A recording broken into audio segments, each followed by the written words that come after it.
Good afternoon. Bienvenidos a Roots Restaurant here in sunny Guanacaste at Rythmia Life Advancement Center. You are seeing us live here. It's Sunday afternoon, and we're super excited to have you all here viewing.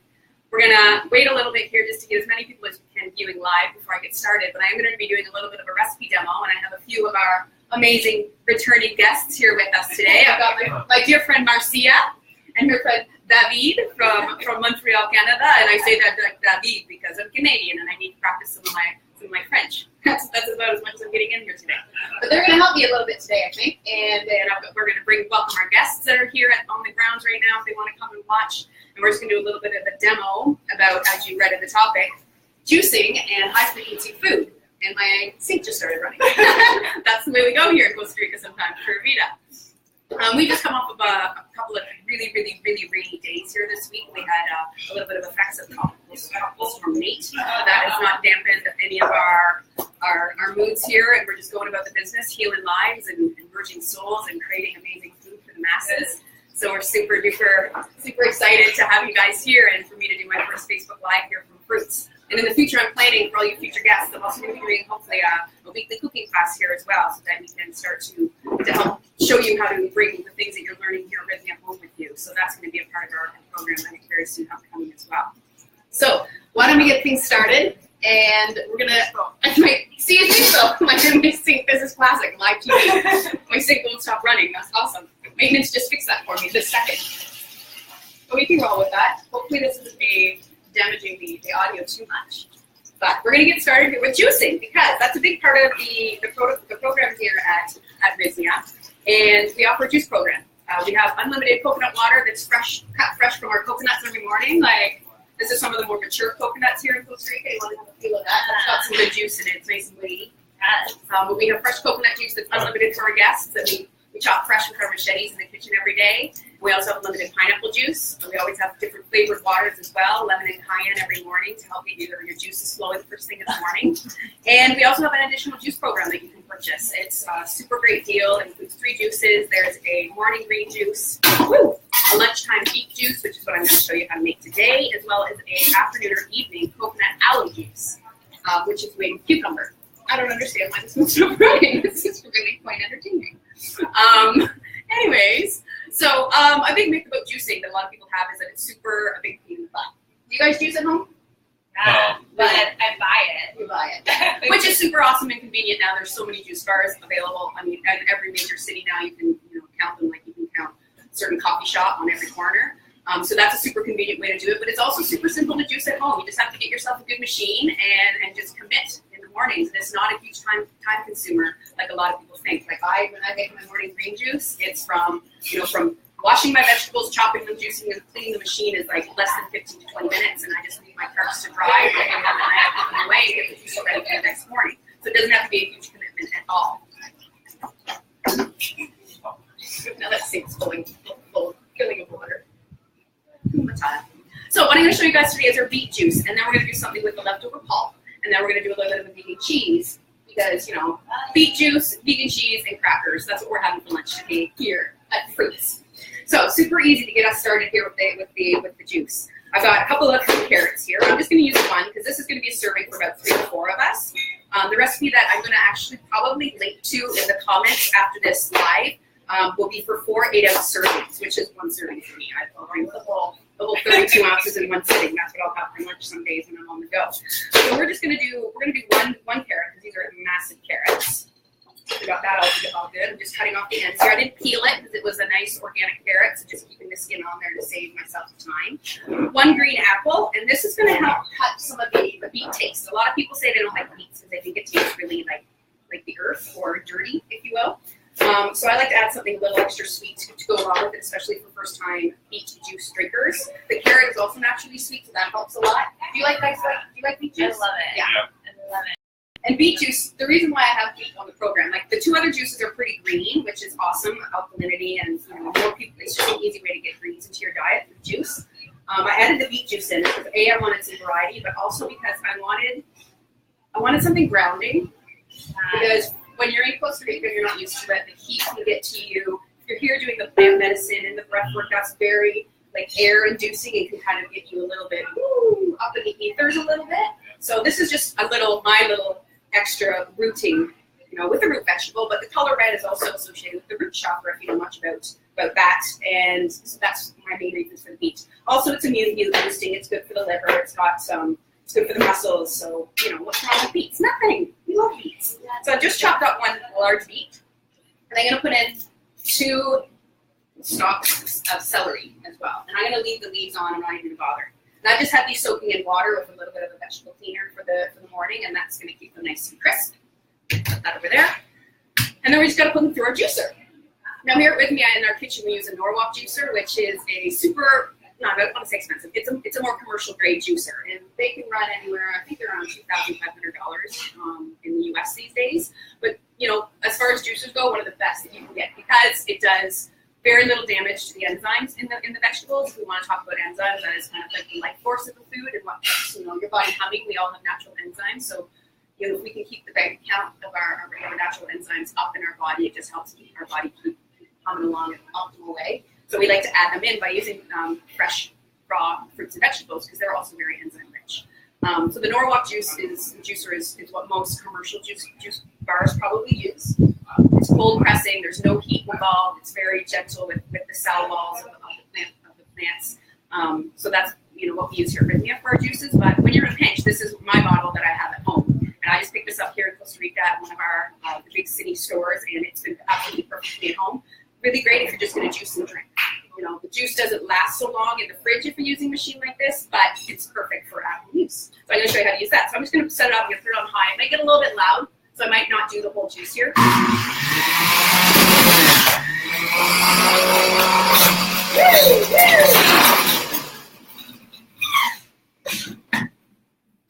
Did I just have a power outage? Oh, that's awesome.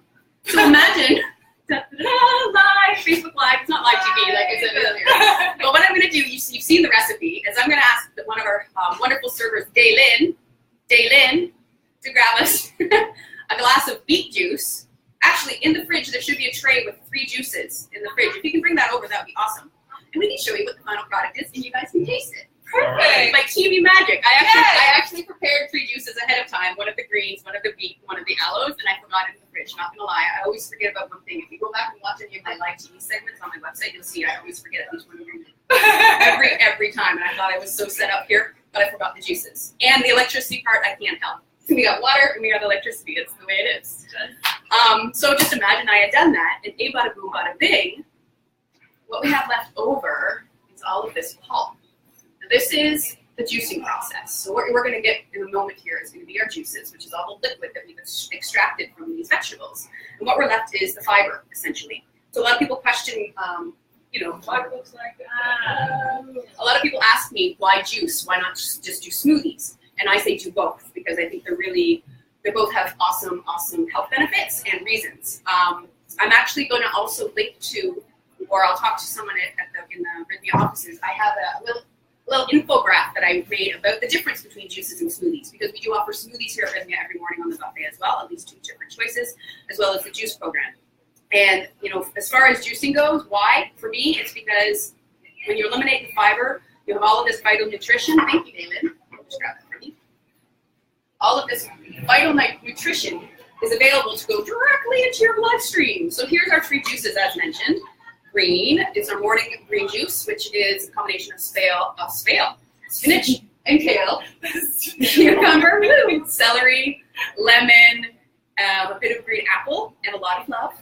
And then in our midday juice is the beet that we just demoed here. We'll try to demo. And the last juice here is the cucumber aloe juice with a bit of lemon. So I'm going to have you guys figure out any of those you want. Sure. I would love for you to try the beet juice. That's our feature of the day. So that's the juice situation. And as I was saying, benefits. Nothing beats juice. The benefits, are that we don't have to deal with fiber. So all of that nutrition from these juices can go right into your cells. And for me, when I drink the green juice, I'm immediately like, ready for the day. So, and smoothies, on the other hand, you keep the fiber, which is really good because we all know we need fiber. Most of us don't get enough in our daily diet. But it also allows you to incorporate things like protein powders or nut butters or any superfood that you want to incorporate as well. So smoothies are awesome for that. And for that, you would use a blender, which we're going to get to very shortly. So that's our beet juice. So I'm going to move all my veggies out of the way here, and we're going to move on to using up that juice. pulp. We love you! We love juice, and we love Marcia, and we love that maid for joining us today. And we also love pulp. So we're going to make, right now, really quick, some crackers. What do we do with the pulp? Yeah. That's what you just asked. Well, I'm going to show you right now. These are crackers that I made yesterday with this very same stuff from yesterday's beet juice. So if you guys want to try one of those, That's so cool. reminiscent of my favorite childhood vegetable cracker, a little bit.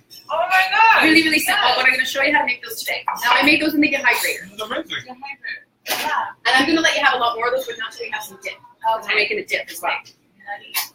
So super, super simple. Save your pulp, guys. Do not throw this out. Composting, yes, awesome. Do it. But don't throw it out. What I do when I have too much of this, I just throw it in bags in the freezer so that I can always use it. So we're going to take this pulp. I have a recipe that I'm not really following because I just make it up in my head when I do it. But I'm going to post an actual recipe that I have for you guys as well. I'm going to do about 2. And this is a mixture of just the carrot and the beet from the beet juice. I didn't add the celery because the celery can be a little bit stringy for putting into crackers and things. So that's just my beet and my carrot. And what we're going to use here as a binding agent to make this stick together, and what you might want to do is see if there's any big chunks that are left from the machine and just toss those away because they'll be a weird texture in your cracker. So you can go through and do all of that. I'm not going to waste my time with that today. But what we're going to use as our binder or our flour are flax seeds.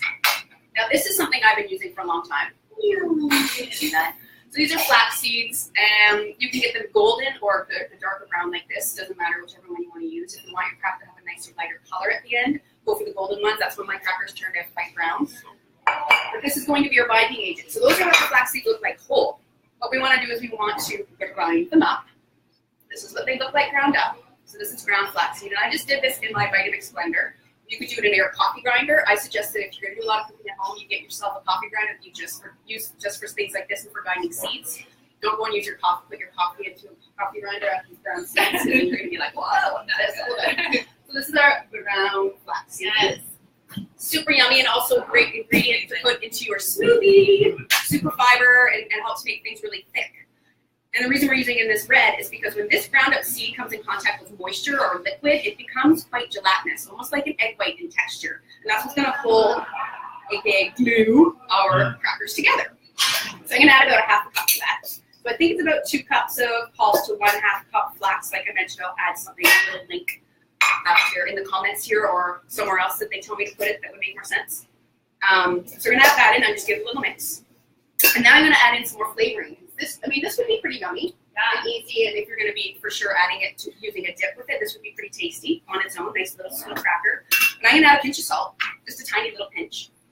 And just a tiny pinch, because what I'm also going to add is about a tablespoon of soy sauce. You could use tamari, you could use namashoyu, which is more, I think, a more raw version of like a soy sauce.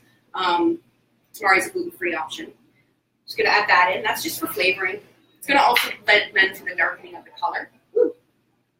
And I'm going to add a bit of garlic powder.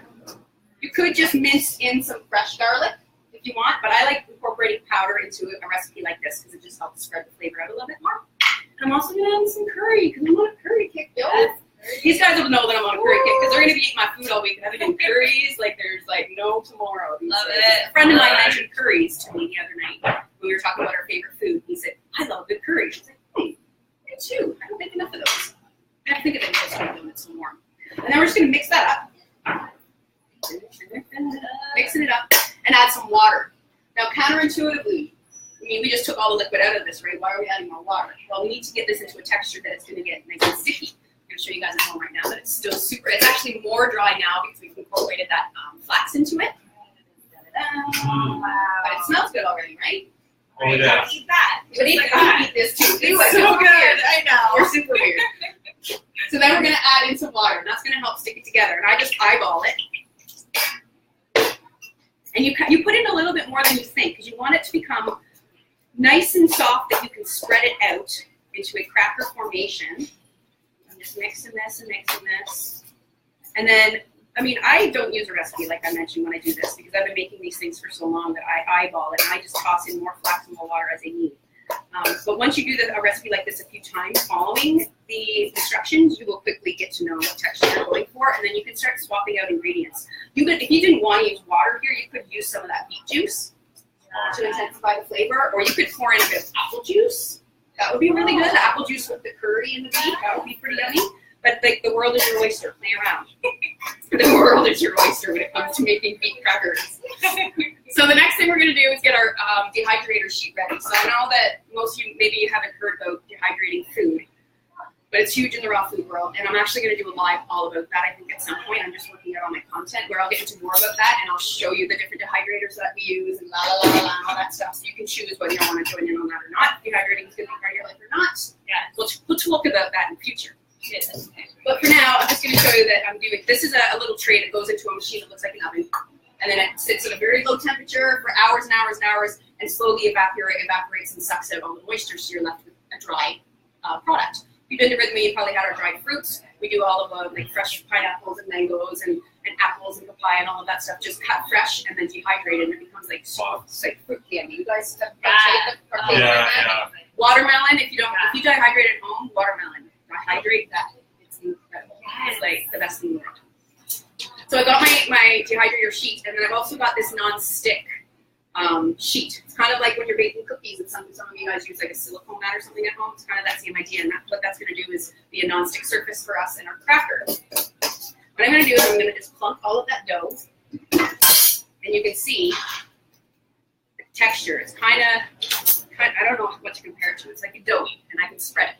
So I'm using this offset spatula, which is my favorite tool when it comes to spreading anything raw. And you guys can see that texture.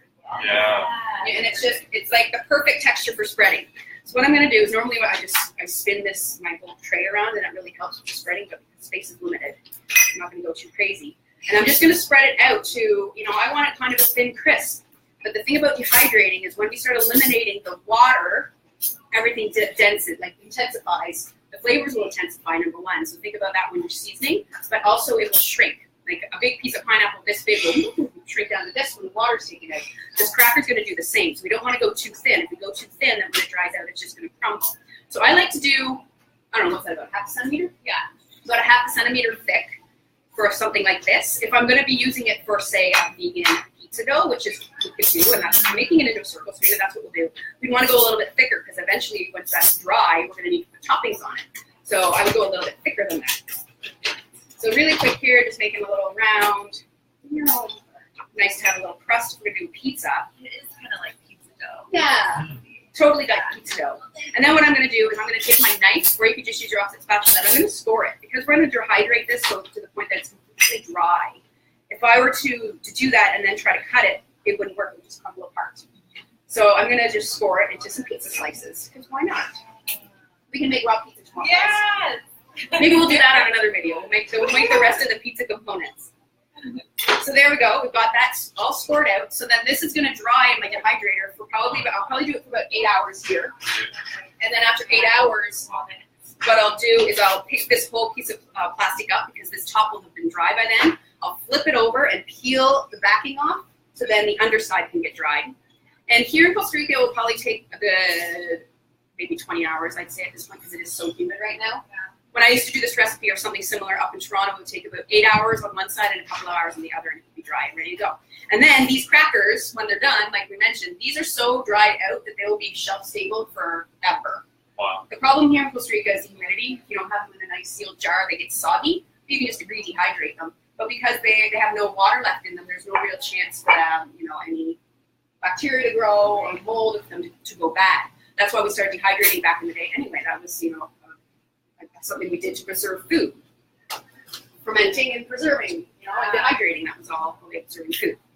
So, the one thing I haven't showed you yet is how to clean the juice machine, which is what I'm going to do really, really quick, and then we're going to make nacho cheese. Woohoo! Am I talking fast? I don't know how long I've been going here. I don't know. Oh, it's only been 18 minutes. My gosh. We got all the time in the world. I'm just going to get that out of the way. So I've just taken the little juice jug off. This is what is catching the juice when I was making the juice. And then these are the other components. This here is just the piece that I was using to push the vegetables down before we lost power. Let's see if I have it again. This is just a handle that keeps everything held together. So I'm just releasing that, taking my top off. You can see there's a little bit of pulp around here. I'm just going to bring that over to the my carrot that didn't blend, juice. Then inside here, there's a little screen. And this is this is what, at the bottom here, it's got some teeth, and that's kind of what's shredding the vegetables. And then the pulp kind of just, some of it gets stuck around the rinse. We're going to rinse that out. Then we have this little guy, which is where the juice spins out from inside. It's spinning really, really fast. Whee! And the juice is flying out and landing in this rim, and then shooting out this nozzle into this. I'm not a good juicer salesman, apparently. And this is where the pulp was going, by the way. All that pulp, the fiber was ending up in here. So it's easy to clean. I usually just rinse this with water and done and done and done. This guy, I just would scrape my pulp up, put it in a bowl or into a bag for safekeeping, rinse that out super, super quick. So I'm going to do it right now. Rinse, rinsing. It's got the stopwatch going on how long it's taking to wash this. 27 seconds. I mean, the hardest part is this guy. And what I often what I use at home is a toothbrush. Oh. A toothbrush does a really great job to get into all the little nitty-gritty parts, because what you want to make sure with the juicer is that you are cleaning it out, especially this part, really well, because this is the piece that tends to go. It can get a little bit rusted. It can get, there can be various different things happen that, you'll have to replace it a lot sooner. So just making sure that this middle piece gets washed out, which is the biggest pain. And come on, you guys can vouch for this perfectly clean, right? Yeah, perfectly.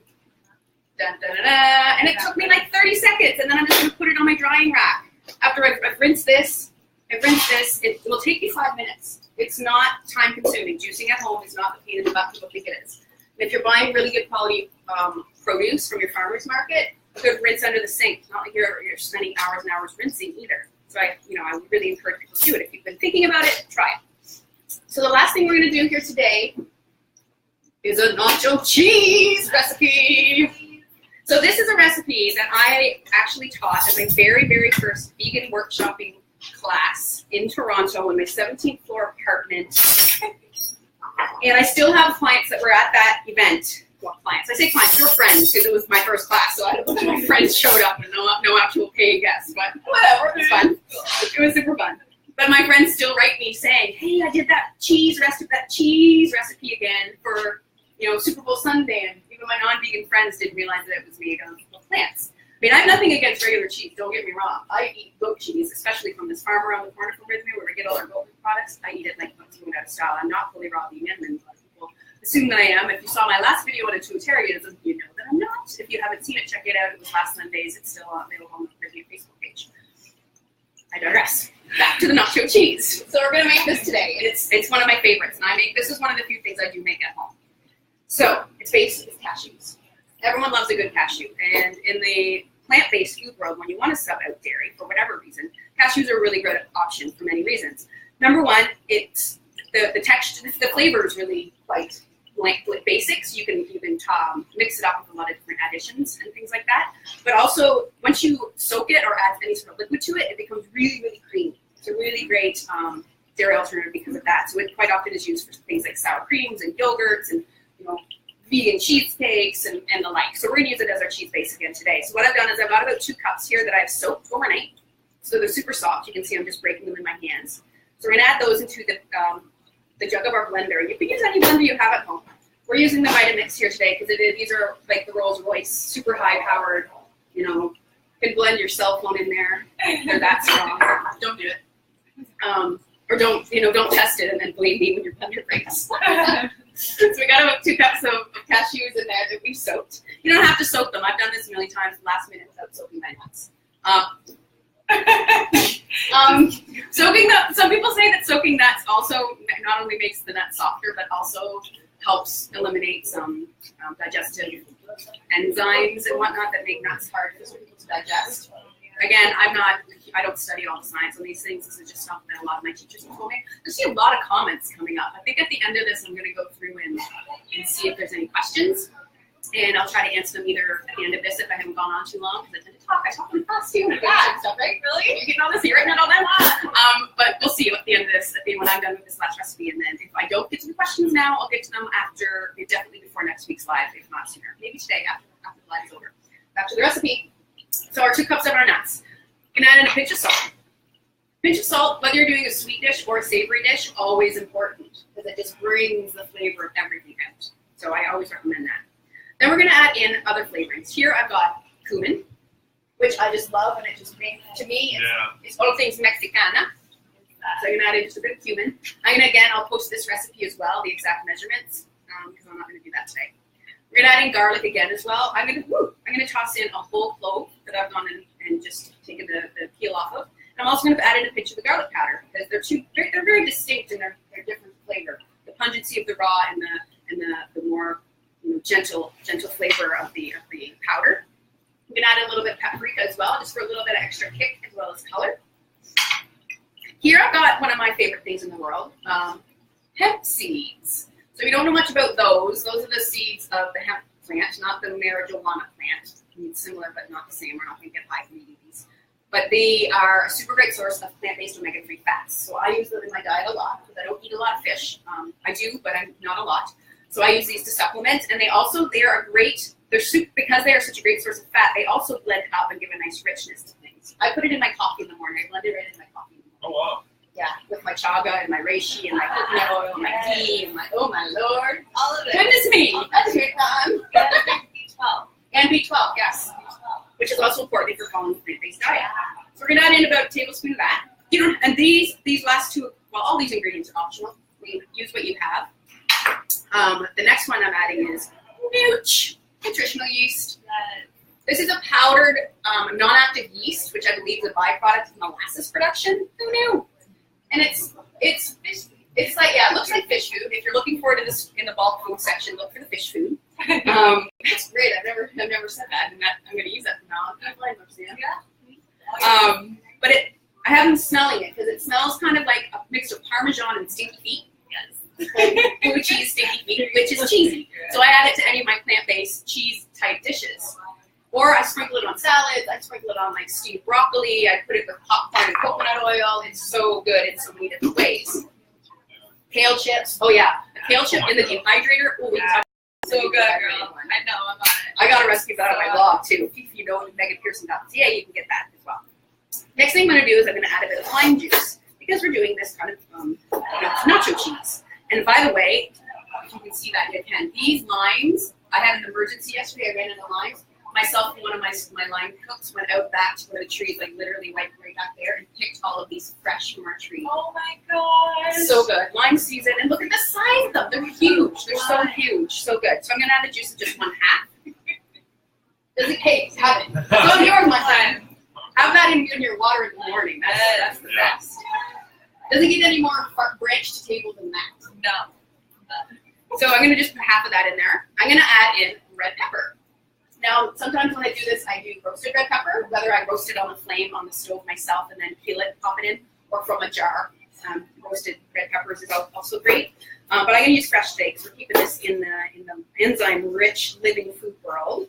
Just going to toss that in. And this is going to help give us some moisture as well as color.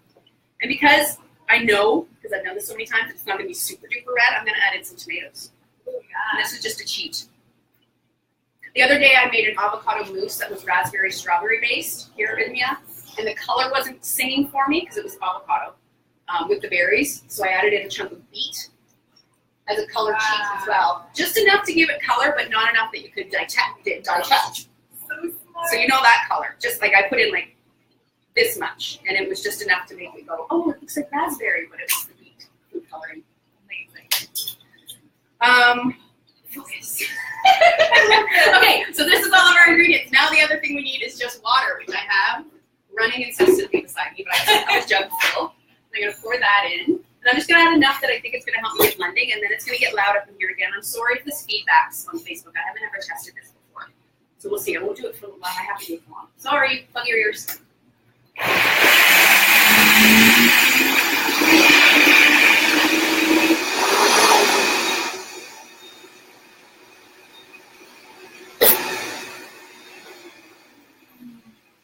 Because I don't have my plunger to help me blend this, I'm just going to grab a spoon or a fork. I'm just going to mix this up a bit. Everything's kind of getting suctioned above the blade. We'll give it another go. Ooh, almost got a bug in there. Protein!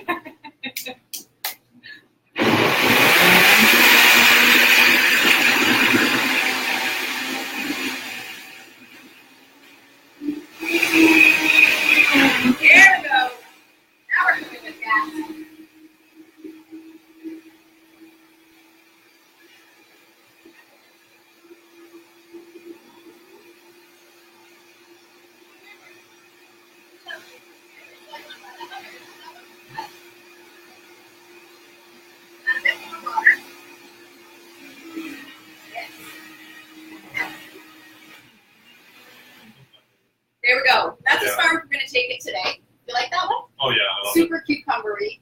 My favorite. Super good. Yeah, I love This is the texture that I got it to. You could go a lot. You can go smoother. You can go chunkier. Whatever you want to do. And I will tell you that this recipe, we're going to use it as a dip for our beet crackers today. But what I've used it for a million times is like a pasta sauce. Yes. Whether on zucchini noodles, like just noodles with zucchini that I've spiralized, or cooked like rice pasta or white pasta, whatever you want to do. Spaghetti squash would be really good, like roasted spaghetti squash. You can use it any way you want. And I've actually made it many times in bulk and frozen it. And then when I defrost it, I just give it another quick whirl to get the texture back. So there we go. Dun, dun, dun, dun, dun. Vegan nacho cheese. It's my cheese. So you guys have to be the taste testers now. Oh All right. my god. The best So part. we got our beet and carrot crackers Oh, and our so nacho nice. cheese. Light and fluffy. Oh my god. Yeah. It's all right. Oh my god. Yay! Let me give that one a try myself. This is exactly like nachos. This is amazing. That a little bit more salt, but it's not bad. I'm actually okay with We did all right. Yeah. You guys want to hold Oh those? yes. Okay. Good. Yeah, no problem. So this is a little taste of juicing, high vibration food, and you can get just an idea of some of the stuff that we're doing here at Rhythmia for you guys if you're interested. I'm going to be doing, like I said, a bunch of these. So if you have any recipes that maybe you've been a guest here and you'd like to see a recipe on live and you weren't able to get a copy of my cookbook, Miracle Meals, or if there's anything that you've been curious about that you've seen elsewhere in the world online and whatnot, and you maybe want to see me try to demo something, just shoot it down in the comments as well. And I'm actually going to go over here and see if there's any questions and see if I can answer a couple, see how long I'm going on here. You guys just keep on eating. Oh, we love Okay. This is amazing. Okay, so I've got, let me see here. Ooh, there's quite a few comments. Oh, there's someone watching from California and the Bahamas and Minnesota. Holy smokes. I need to do this with my computer closer next time so that I can talk to you guys more. But you know what I'm going to do is I've gone 30 minutes and I feel like this is really great. I want to eat with these guys. Just kidding. So good. I'm going to go through all of these questions and answer them afterwards. And, Yeah. and maybe next week I'll have someone to help me and I can be answering questions a little bit better as things are going on live. So I think what I'm going to do is possibly wrap this up today. Thank my assistants, my Thank you. ears. Thank you, Meg. Yeah. You're This so is welcome. awesome. Oh my god. Oh, I'm We so should happy. make this like Super Bowls. And Yeah, right? Stuff, Paul. So thanks, guys. Thanks for joining us. And like I said, right after I get this up and get my team helping me clean this up, I'm going to hop on here, answer any of your questions. And if you have more after this, if you're viewing this when we're not live, write your question. And I will definitely be checking it out over the next week to answer any queries and whatnot. And I hope to see you guys again next week.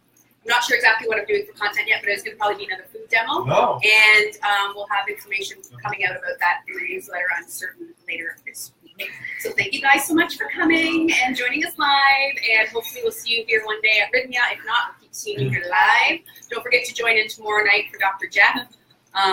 He's going to be doing his talk later on in the evening, and then again next Saturday with Jerry. So thank you so much. Mwah. Have a beautiful, Bye. beautiful weekend, guys. Oh. Nacho No. cheese. It's all ours.